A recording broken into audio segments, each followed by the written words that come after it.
क्या हो जब किताब की कहानी असल जिंदगी में भी घटने लगे। ये कहानी भी कुछ ऐसी ही है जिसमें एक बाप अपनी बेटी को कहानी और असल जिंदगी में ढूंढने निकलता है। क्या वो उसे लाने में सफल हो पाएगा या कहानी में ही खोकर रह जाएगा। आज मूवी स्ट्राइप के अनगिनत कहानियों से थोड़ी हटकर कहानी पेश है 2021 की अ राइटर्स ओडिसी, डायरेक्टर ज़्वांग और यांगलू, IMDb 6.2। शुरू करने से पहले दोस्तों चैनल को लाइक शेयर सब्सक्राइब तो कर दो। इतनी अच्छी कहानियां मैं सुनाती हूँ। अब कहानी शुरू होती है। पापा पापा, एक बच्चे की आवाज सुनाई पड़ती है। ग्वान नाम का एक आदमी अपनी बेटी को ढूंढ रहा है, पर ये वो कौन सी जगह आ गया है, असल दुनिया से बिल्कुल ही अलग, बिल्कुल काली अंधेरी रहस्यमयी जगह। और तभी उसके सामने एक बेहद ही भयंकर आग में जलता हुआ शैतान प्रकट होता है। इतने में ग्वान की आंखें खुली, मतलब कि वो ये सपना देख रहा था। उसकी हालत देख लग रहा है कि वो काफी समय से भटक रहा है। उसके पास कुछ खाने का सामान है और बदन पे कपड़े, जहाँ जगह मिलती वहीं सो जाता। ग्वान अपने सेलफोन पे किसी को टेक्स्ट कर रहा है। मुझे हर रात टैंजरीन के सपने आते हैं और वो अजीब सी जगह दिखती है। ऐसा लग रहा है कि वो मुझे बुला रहा है। अब उसे दूर से एक ट्रक आती दिखाई दी, मानो वो उसी का ही इंतजार कर रहा था। पहले तो उसने दूर से पत्थर मारकर ट्रक पे हमला किया। ट्रक पहाड़ पत्थरों से टकराकर रुक गई। इसके बाद वो ट्रक वाले को नीचे उतार बहुत मारता है। बता, कहाँ है मेरी बेटी? 6 साल पहले तूने ही अगवा किया था ना उसे। अपनी बेटी की तस्वीर भी उसे दिखाता है। इतने ही देर में पीछे से एक दूसरा आदमी ने आकर उसके सर पर हमला कर दिया और वो दोनों वहां से भाग गए। जब ग्वान ने ट्रक खोला तो वहां बहुत से बच्चे पिंजड़े में बंद थे जिनकी तस्करी की जा रही है। ग्वान अपनी बेटी टैंजरीन को उन बच्चों में ढूंढता है, लेकिन अपनी बेटी को वहां न पाकर बेचारा ग्वान रोने लगा। थोड़ी देर में पुलिस भी वहां पहुंच गई और गलत समझकर बच्चों के अगवा के जुर्म में उन्होंने ग्वान को ही हिरासत में ले लिया। एक बार फिर बेटे और पत्नी के साथ हसीन पलों के सपने देखते देखते सपना बदलकर उसे फिर वही रहस्यमयी जगह और अजीब सा जीव दिखता है जिसके कब्जे में उसकी बेटी है। जब उसकी आंख खुली तो पुलिस कार पेट्रोल पंप पे खड़ी है और तब ग्वान को होश आया कि वो तो कैद है। अब वो क्या करे? तभी उसे दूर एक काली कार का दरवाजा खुला दिखा। वो भागकर सीधा उस कार में बैठा और कार चल पड़ी। कार एक लड़की चला रही है जिसका नाम लिंग है और वो ग्वान के बारे में सब जानती है। वो कहाँ रहता था, क्या काम करता था और पिछले 6 साल से वो अपनी बेटी की खोज में भटक रहा है। इतना ही नहीं, उसे उन बुरे सपने, अजीब जगह सबके बारे में पता है जो ग्वान देखता है। ग्वान ये सब सुन डर जाता है। कौन हो तुम? अभी गाड़ी रोको और मुझे जाने दो। पर लिंग बोली, तुम्हें तुम्हारी बेटी का पता चाहिए ना, और बदले में तुम्हें हमारा एक काम करना होगा। तुम ही हो जो वो काम कर सकता है। ग्वान उसके शर्त पर राजी हो गया। अब एक अलग ही दूसरी कहानी में जंगल में अजीब से दिखने वाले कुछ लोग एक योद्धा के पीछे भाग रहे हैं उसे मारने के लिए, जिसका नाम कॉन्गवेन है। भागते भागते रास्ता खत्म हो गया और एक खाई के सामने कॉन्गवेन आ रुका। वो बुरी तरह से फंस चुका है, पर तभी उसकी बड़ी बहन ने आकर उनसे लड़ाई लड़ी, पर अंत में उनके बूढ़े लीडर के हाथों वो मारी गई। लेकिन वो बूढ़ा भी जख्मी हो चुका है। उसे ईश्वर रेडमिन ने आदेश दिया है, उन भाई बहनों का कटा सर चाहिए। गुस्से और बदले की आग में कॉन्गवेन उसे मारने गया। बूढ़ा बोला, तुम मुझे नहीं मार सकते, मेरे हाथ में महान ईश्वर का निशान है। इतने में कॉन्गवेन ने तलवार उसके सीने में गाड़ दी और वो बूढ़ा मारा गया। कॉन्गवेन जब वहां से जाने लगा तो पीछे से आवाज आई, तुम भाग कर बच नहीं सकते। जीते जी रेडमिन के हाथों मरने से अच्छा है मौत को गले लगा ले। तेरा सर काटा जाएगा, तो मरने वाला है। अब कॉन्गवेन ने न भागने का फैसला किया। वो रेडमिन को खत्म कर देगा, लेकिन तभी अचानक से उस बूढ़े आदमी के शरीर से चिपका हुआ कवच उसके शरीर को छोड़ कॉन्गवेन के शरीर को अपना नया बसेरा बना लेता है। उसकी एक एक कोशिकाओं उसके रक्त से वो ऐसे जा चिपका जैसे वो उसका छाला हो। वो एक बोलने वाला कवच है जिसकी एक आंख भी है। वो कहता है, 40 साल तक मैं तेरे साथ रहूंगा और तेरे मरने तक तुझसे चिपका रहूंगा। तू मेरी कठपुतली है। अब इस कहानी में लिंग ग्वान को अपने कंपनी अलादीन में लेकर आती है।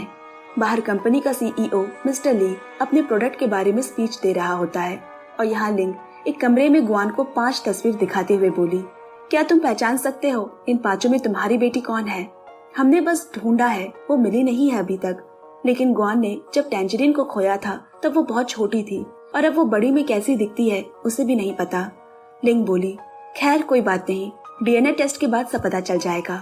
मुझसे क्या काम है? गुआन ने पूछा। इतने में लिंग स्क्रीन पे एक लाइव शो चलाती है। सामने एक मुखौटा पहने बैठा लड़का वही कहानी सुना रहा है जो अभी अभी आपने सुनी, कॉन्गवेन योद्धा की। कॉन्गवेन को बादलों और पर्वत के उस पार दिखता है एक शहर, और यही रहस्यमय शहर गुआन को अपने सपनों में दिखता है। ये है रेडविन का शहर, जहाँ पहली बार इतने सालों में रेडविन को एक डर महसूस हो रहा है। योद्धा कॉन्गवेन ने जैसे वो तलवार पकड़ी, उसका आत्मविश्वास बढ़ गया, और उधर रेडविन के सर में तेज दर्द होने लगा, उस पुराने घाव में जो बहुत सालों पहले किसी ने दी थी। अब यहाँ लिंग ने दौड़कर बड़े कांच की खिड़की से देखा कि सीईओ मिस्टर ली के सर पर भी दर्द होने लगा और वो स्टेज पे ही बेहोश हो गए। कुछ ही सेकंड्स में खबर आग की तरह फैल गई और जो लड़का अब तक कहानी सुना रहा था वो भी चुप हो गया। इधर अपनी कंपनी के अस्पताल में सीईओ मिस्टर ली ने लिंग से पूछा, इस बार उसने क्या लिखा है? लिंग बोली, कॉन्गवेन को शहर और रेडविन का पता चल गया है क्योंकि उसके सर का वो घाव उसे फिर से सरदर्द दे रहा है। मिस्टर ली बोला, गुआन वही है जिसकी हमें तलाश थी। अब लिंग ने बाहर आकर गुआन को उसकी बेटी के बदले किसी का खून करने को कहा। वो और कोई नहीं, वही लड़का है जो अभी अभी लाइफ में अपनी लिखी हुई कहानी सुना रहा था। उसका नाम भी कॉन्गवेन है, वो एक लेखक है। कहानी में अब तक हम यही समझ पा रहे हैं कि उस लेखक की लिखी किताब की बात असल में सच होती जा रही है, पर क्यों? अब लिंग बोली, मेरे बॉस मिस्टर ली के साथ तभी कुछ होता है जब कहानी में रेडविन के साथ कुछ होता है, और ये लेकर तीसरी बार हो चुका है। अब लेखक कहानी के अंतिम पड़ाव में है, बस और 3 दिन और कहानी का रेडविन मरने वाला है, यानी कि बॉस को भी उनकी मौत होने का डर है। गुआन को ये सारी बातें बकवास लग रही है, लेकिन वो भी मजबूर है। इसके बाद गुआन उस लेखक कॉन्गवेन को ढूंढने निकल पड़ा और कॉन्गवेन की कहानी में योद्धा कॉन्गवेन रेडमी को ढूंढने के सफर पर निकल पड़ा है, पहाड़ समंदर सब पार करते हुए। योद्धा कॉन्गवेन को रास्तों में कई कठिनाइयों का सामना भी करना पड़ा, लेकिन वो रुका नहीं। उसे किसी भी तरह रेडविन तक पहुंचना ही होगा। इधर रेडविन भी कॉन्गवेन की मौजूदगी महसूस कर पा रहा है।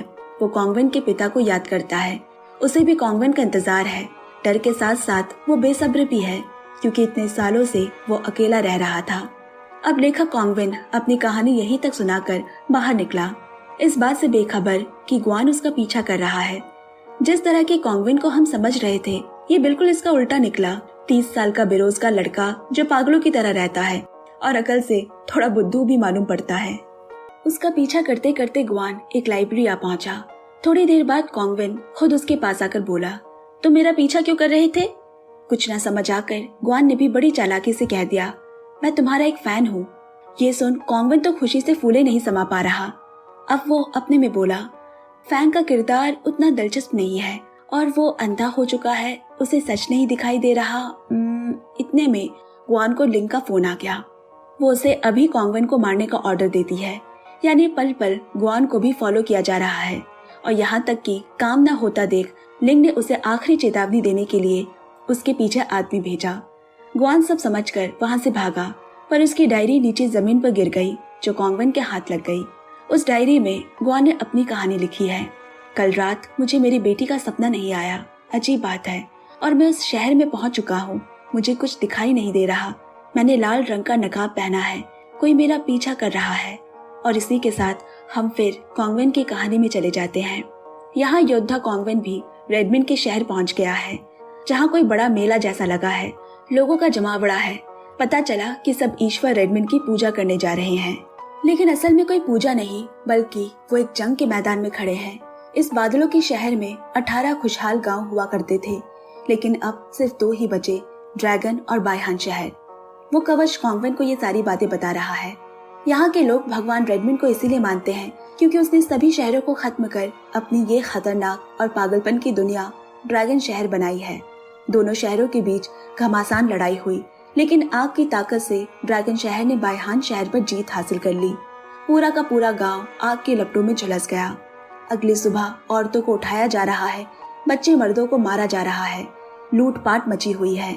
एक आदमी मरते मरते बोला, जल्द ही ये अन्याय खत्म होने वाला है। अब यहाँ असल जिंदगी में गुआन नींद से जागा तो पाया लिंग पहले से ही कमरे में बैठी हुई है। काम को अंजाम न देने की वजह से वो गुआन को बहुत मारती है। इतने में रिसेप्शन से कॉल आया। कॉन्गवेन होटल लॉबी में उसका इंतजार कर रहा है, उसकी डायरी वापस देने।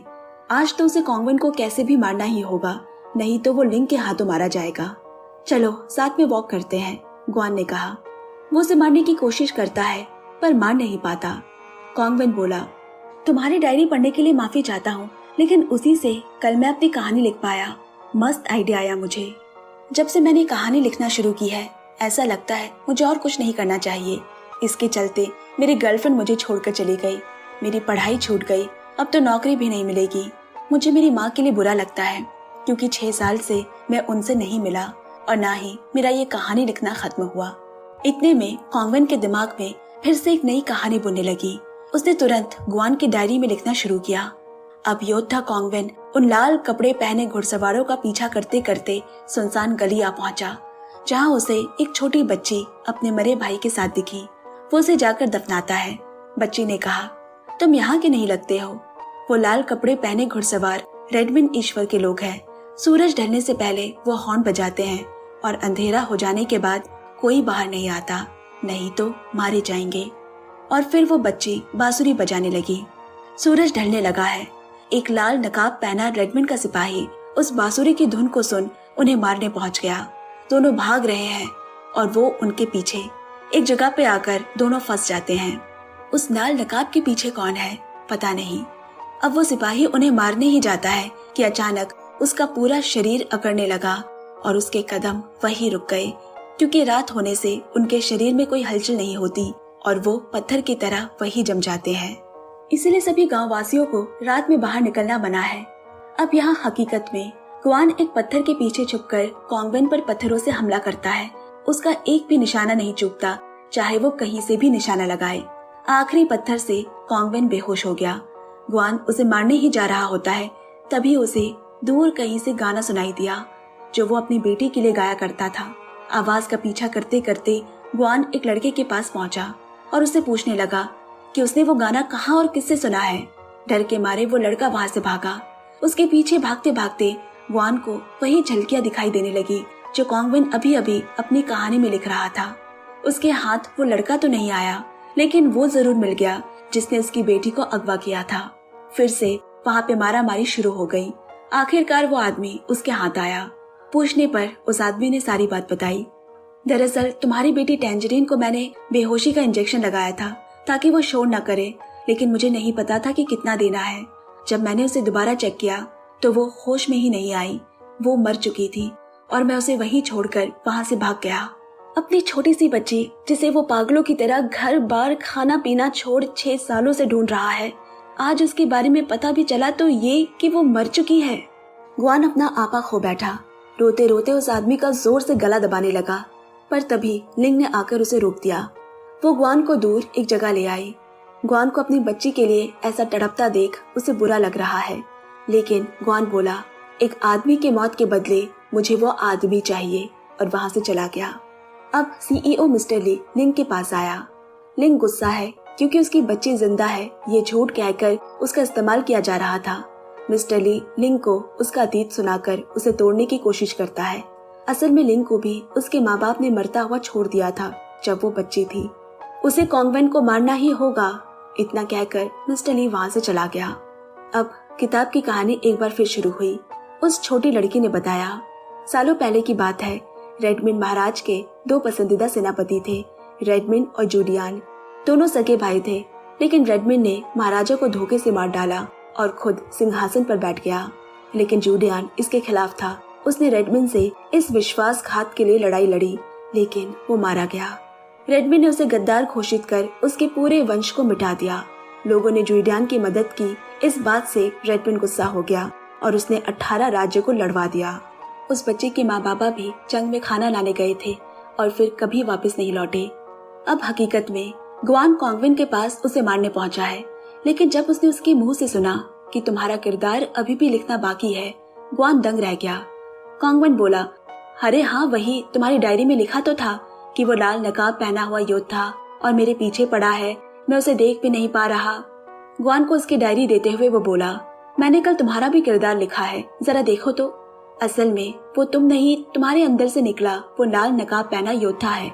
और जैसे ही उसने वो पढ़ी, उसे वो सारी झलकियां दिखने लगी जो कल उसकी दिखी झलकियों से हूबहू मेल खाते हैं।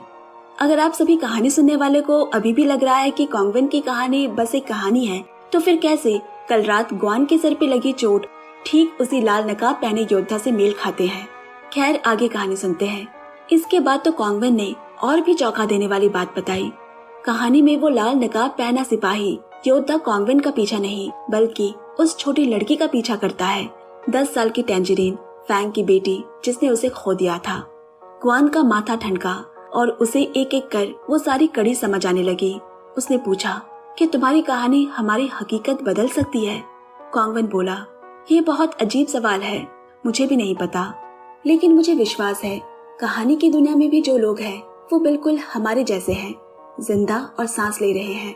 कहानी और हकीकत में क्या होगा क्या नहीं, ये एकमात्र कॉन्वेंट ही लिख सकता है। ये बात समझ आते ही कॉन्वेंट का ऊपर छत से पैर फिसला, पर सही समय पर ग्वान ने उसे पकड़ लिया और कहानी किताब की कहानी में चली गई। टैंजरीन और कॉन्वेंट के पीछे लोग पड़े हैं, टैंजरीन के बाबा द्वारा बनाई गई पेंटिंग को चुराने और उसे मारने। अब कॉन्वेंट के अंदर की आग एक ज्वाला की भूख से उसका बोलता कवच जाग उठा और उसके शरीर से निकलकर उन सभी लोगों को मौत के घाट उतारता है। अब यहाँ हमारी तरह कॉन्वेंट ने भी यही सोचा था कि वो कवच की कठपुतली है, लेकिन नहीं, असल में यहाँ वो कवच कॉन्वेंट के पूरे नियंत्रण में होती है, जिसे देख वो दोनों ही आश्चर्यचकित रह गए। आज से यानी 400 साल पहले ऐसा कभी नहीं हुआ। इसके बाद वो कवच दोबारा कॉन्वेंट के शरीर में पनाह ले लेता है। दोस्तों, मुझे लगता है किताब की कहानी का कवच हकीकत की दुनिया में कॉन्वेंट का काम है, यानी कि कहानी लिखना, जो उसके रग रग में बसा है। 6 सालों से वो कहानी के हिसाब से चल रहा था, लेकिन अब उसे पता चला कि उसके हिसाब से कहानी चलेगी, जैसा हमने योद्धा कॉन्वेंट और कवच के बीच देखा। अब हकीकत में ग्वान ने लिंग के साथ आगे और काम करने से मना कर दिया। असल में उसकी बेटी भले ही जिंदा नहीं है, लेकिन कहानी में वो अपनी टैंजरीन को फिर से मरने नहीं दे सकता। इसके बाद दोनों कॉन्वेंट के घर पर मिलकर कहानी जल्दी खत्म करने की कोशिश कर रहे हैं। इतने में ग्वान को वहाँ एक तस्वीर दिखी। कॉन्वेंट ने बताया कि तस्वीर में वो उसके पापा है, जिसके कार एक्सीडेंट में मौत हो गई थी, और उसके साथ जो दूसरा आदमी है वो उसके पापा के बिजनेस पार्टनर थे, जो और कोई नहीं, अलादीन कंपनी के सीईओ मिस्टर ली है। उन दोनों को मारने आई लिंग ने भी बाहर से उनकी सारी बातें सुन ली। ग्वान की तरह दरअसल लिंग को भी कहानी का एक ही हिस्सा मालूम था। उससे भी मिस्टर ली ने सब कुछ छुपाए रखा और कॉन्वेंट के इस कहानी के जरिए वो उन दोनों को मारने के बाद लिंग को भी मार देता। ये जानकर लिंग ने काम करने से मना कर दिया। पल पल की नजर लिंग पर भी रखी जा रही थी और उसे अगवा कर लिया गया। मगर यहाँ मिस्टर ली की तबीयत भी अचानक से खराब होने लगी। इधर ग्वान भी सारी बात समझकर कॉन्वेंट को घर से दूर उसी पुरानी लाइब्रेरी में ले आया। साथ ही उसने बहुत सारे गोल्फ बॉल्स भी खरीदे। उन पर हमला किसी भी वक्त हो सकता है। अब किताब की कहानी में अंधेरे रहते रहते योद्धा कॉन्वेंट और टैंजरीन दोनों रेडमंड के महल तक पहुंच गए हैं, जहां लाल पोशाक पहने लाखों सैनिकों की फौज है, पर सब के सब निस्तब्ध पड़े हैं। असली कहानी में भी उनके दुश्मन उनके पीछे लाइब्रेरी तक पहुंच गए और ग्वान उनसे लड़ने गया है। वो दोनों ग्वान पर भारी पड़ रहे हैं। उनमें से एक आदमी ने एक यंत्र पहन रखा है, जिसके शरीर से करंट पास होती है। पर ग्वान भी कम चालाक नहीं। वो उसे लकड़ी के फर्श पर ले आया और हाथ में उसने रबर की ग्लव्स पहन ली, जिससे कि उसे छूते ही बिजली का झटका उल्टा उसी आदमी को लगा। इधर किताब की कहानी में दोनों रेडमंड के तख्त तक पहुंच चुके हैं। आज से पहले रेडमंड को किसी ने नहीं देखा है, और फिर सालों से जमी मिट्टी की परत से ढका रेडमंड जागा, एक बेहद ही भयानक विशालकाय शैतान, जिसे देखते ही रूह कांप जाए। अब यहाँ दोस्तों मैं बता दूं, किताबी कहानी और हकीकत दोनों ही कहानी साथ में चलती है, क्योंकि कॉन्वेंट भी साथ साथ अभी इस समय कहानी लिख रहा होता है। अब असल कहानी में उस बिजली वाले आदमी को धराशायी करने के बाद एक और आदमी से लड़ाई शुरू हुई, जो अपने हाथ में एक इंजेक्शन लगाकर एकदम ताकतवर बन जाता है और वो ग्वान पर भारी पड़ने लगा। उधर लिंग को भी होश आया और ऐन वक्त पर आकर वो पीछे से हमला कर ग्वान को बचा लेती है, पर वो लिंग को भी काफी जख्मी कर देता है। वो उसे मारने ही जाता है कि तभी ग्वान ने बड़ी ही चालाकी से एक उम्दा चाल फेंका, जिससे कि वो आदमी भी धराशायी हो गया। मूवी का ये सीन देखना बेहद ही रोमांचकारी था। अब किताब की कहानी में रेडमंड कहता है, मैं इस चेहरे को पहचानता हूँ, मुझे पूरा यकीन है ये वही खून है। कॉन्वेंट दरअसल रेडमंड के ही सगे भाई का बेटा है और उसकी सबसे बड़ी गलती यही थी कि उसने कॉन्वेंट और उसकी बहन को तब जिंदा छोड़ दिया था। अब रेडमंड उन्हें एक पेड़ के पास ले आया। टैंजरीन बोली, रेडमंड के दोनों बाहों के बीच फंसी वो तलवार देखी तुमने? हाँ, मुझे तो लगता है उसी से वो मारा जाएगा। ये वही पेड़ है जहाँ कॉन्वेंट के पिता को मारकर रेडमंड ने दफनाया था। इसके बाद उनमें भी बहुत ही भयंकर लड़ाई शुरू हो गई। कॉन्वेंट का साथ उसका कवच भी दे रहा है। दोनों बड़ी बहादुरी से उसका सामना कर रहे हैं। कॉन्वेंट को बचाने के दौरान बेचारे कवच को रेडमंड ने अपने हाथों से मसल डाला। अब कॉन्वेंट अकेला बच गया है, जख्मी और कमजोर। अचानक बांसुरी की आवाज सुनाई देने लगी। रेडमंड कॉन्वेंट को छोड़कर टैंजरीन के पास आया। ये धुन उसके बाबा ने उसे सिखाई थी। जब भी वो ये धुन बजाएगी उसके बाबा उसे बचाने पहुंच जाएंगे। लेकिन बांसुरी की धुन रेडमंड को परेशान कर रही है। इसके बाद रेडमंड के पेट के अंदर से वही अजीब जीव निकला। वो टैंजरीन को पकड़कर अपने अंदर ले लेता है। हकीकत में यहाँ कॉन्वेंट पर भी किसी ने हमला कर दिया है। लिंग ने उसे बचा तो लिया, लेकिन वो काफी जख्मी है और कहानी अभी भी पूरी नहीं हुई है। अब अस्पताल में मिस्टर ली आया है। उसका प्लान ही यही था, कॉन्वेंट की कहानी के जरिए पुलिस को गुआन की मौत एक खुदकुशी लगे जो अपनी खोई बेटी को ढूंढ रहा था। क्योंकि कहानी में टैंजरीन नाम की एक लड़की है जो कॉन्वेंट के साथ है और पुलिस को ये लगेगा कि उसके लापता होने में कॉन्वेंट का हाथ है। इतना ही नहीं, उसने गुआन की डायरी में भी कुछ फेरबदल की थी। अब कॉन्वेंट को मारने के बाद वो गुआन को मारता, लेकिन इल्जाम ये लगता कि एक पिता ने अपनी बेटी का बदला लेने के लिए कॉन्वेंट को मारकर खुदकुशी कर ली, जिससे कि ये केस यही रफा दफा हो जाता। इसी वजह से उसे गुआन जैसे एक आदमी की जरूरत थी, बलि का बकरा बनाने के लिए। सच में मिस्टर ली ने एक मास्टर प्लान बनाया था। वो ये सब इसीलिए कर रहा है क्योंकि कॉन्वेंट के पिता की मौत के पीछे मिस्टर ली का ही हाथ है। लेकिन कहानी का दूसरा पहलू अभी बाकी है। कॉन्वेंट की लिखी कहानी पढ़ने के बाद गुआन को सब कुछ समझ आ गया। असल में वो कॉन्वेंट को मारने नहीं बल्कि कहानी खत्म करने में उसकी मदद करने आया है। उसे वो सपने भी इसीलिए आते थे क्योंकि टैंजरीन उसे दूसरी दुनिया से बुलाती थी। और ये किस्से कहानियां भी तभी सच होती है जब आपको उन पर भरोसा हो। गुआन को भरोसा है, इसीलिए उसके पास लिखने की शक्ति भी है। ये सब जानकर मिस्टर ली की तो हालत खराब होने लगी। लिंग ने उसे रोके रखा और गुआन कहानी लिखना शुरू करता है। किताब की कहानी में सब कुछ खत्म होने के बाद अचानक एक ऊर्जा वहां प्रकट हुई, जो और कोई नहीं वही लाल मुखौटा पहना सिपाही है जो असल में गुआन ही होता है। यानी किताब की कहानी में टैंजरीन के बाबा फैंग। वो मशीन गन से रेडमंड पर हमला करने लगा और उसे खूब मारता है। रेडमंड कमजोर पड़ने लगा, लेकिन अभी भी उसमें बहुत ताकत है। वो गुआन पर पलटवार करता है। इस बीच गुआन ने चिल्लाकर कहा, उसके सर से जल्दी वो तलवार निकालो। कवच का तलवार पकड़ते ही उसका बचा अंश कॉन्वेंट से चिपक गया, जिससे कि कॉन्वेंट को थोड़ी ताकत मिलती है और वो उसके माथे पर लगे तलवार तक पहुंच गया। ये तलवार असल में उसी के बाबा की है जो लड़ाई के वक्त से उसके बाहों के बीच गड़ा है। रेडमंड कहने लगा, मैं मरना नहीं चाहता, मुझे बहुत कुछ करना है, मैं सबको हरा दूंगा और ईश्वर बन जाऊंगा। इतने ही देर में गुआन भी आ गया और दोनों की एकजुट से तलवार रेडमंड को बीचों बीच से काट देती है। टैंजरीन अब रेडमंड के पेट से बाहर आ गई। हकीकत में आखिरकार कहानी खत्म हुई, रेडमंड की हार हुई और यहाँ मिस्टर ली को भी पुलिस उसे गिरफ्तार करने आ रही है। इधर कॉन्वेंट भी खतरे से बाहर है। तभी अचानक गुआन ने खिड़की से बाहर कुछ देखा और वो दौड़कर नीचे भागा। फिर वो वही अपनी बेटी का पसंदीदा गाना गुनगुनाने लगता है। सामने वही लड़का खड़ा है जो उस दिन ये गाना गुनगुना रहा था। उसके साथ एक छोटी बच्ची भी खड़ी है। वो बच्ची जैसे पीछे मुड़ी, तभी कहानी किताब की कहानी में चली गई, जहाँ टैंजरीन इतने सालों बाद अपने पिता से मिलती है। वो अपने पिता को पहचान लेती है और उनके गले लग गई। दोनों बहुत ही खुश है। चलिए बाबा, अब घर चलते हैं। इसी के साथ ये जादुई और रोमांच से भरी कहानी यही समाप्त हुई। तो दोस्तों, अब आप इस कहानी के बाद कहानियों पर विश्वास करेंगे कि भरोसा रखने पर कहानियां भी सच होती है, गुआन की तरह। इसी के साथ ये खूबसूरत कहानी भी यही समाप्त होती है। कहानी आपको कैसी लगी कमेंट्स में पक्का शेयर करें। तब तक सुनते रहिए, सुनाते रहिए movie stripe. Bye bye, take care and love you friends.